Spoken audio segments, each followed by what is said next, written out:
আসসালামু আলাইকুম।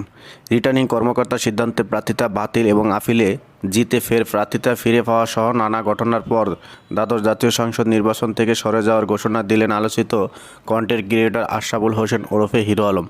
তিনি ভোটের টিকিট পেয়েছিলেন বগুড়া ৪, কাহালু ও নন্দীগ্রাম আসন থেকে।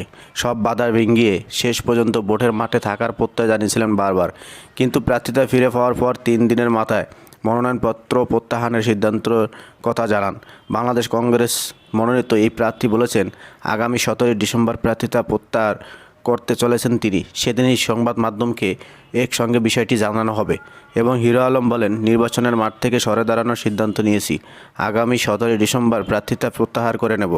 এই সিদ্ধান্তের পেছনে কোনো ধরনের ভয়ভীতি অন্য কোনো কারণ আছে কি না তা জানতে চাইলে তিনি বলেন, কেন প্রত্যাহার করব এবং ওই দিনই গণমাধ্যমকে জানাবো। আপাতত এ ধরনের বিষয় নিয়ে কথা বলতে চাচ্ছি না।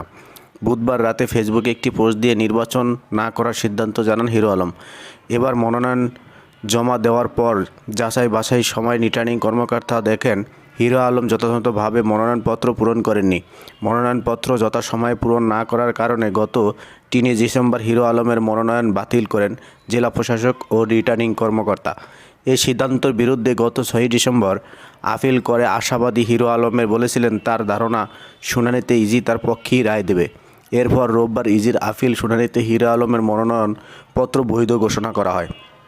প্রার্থিতা ফিরে পেয়ে ইজিকে ধন্যবাদ জানিয়ে শেষ পর্যন্ত ভোটের মাঠে থাকার প্রত্যয়ের কথা শোনান হিরো আলম। ভোট সুষ্ঠু হলে জয়ের আশাও প্রকাশ করেন।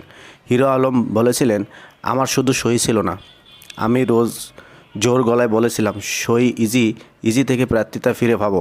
শুনানিতে প্রার্থিতা ফিরে পেয়েছি। ইজিকে ধন্যবাদ। ডাব মার্কা প্রতীকে ভোট করব, শেষ পর্যন্ত মাঠে থাকব। সুষ্ঠু নির্বাচন হলে বিজয় হব আশা করি।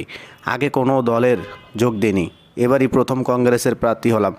হিরো আলম ১৮ সালের সাধারণ নির্বাচন এবছরের শুরুতে বগুড়া ৬ সদর আসনের উপনির্বাচনে অংশ নেন। সবশেষে তিনি অংশ নেন ঢাকা ১৭ আসন উপনির্বাচন থেকে। কিন্তু এবার বগুড়া ৪ আসনে নির্বাচনের কথা থাকলেও শেষ পর্যন্ত নির্বাচন থেকে সরে দাঁড়ানোর সিদ্ধান্ত নিয়েছেন বলে জানান হিরো আলম।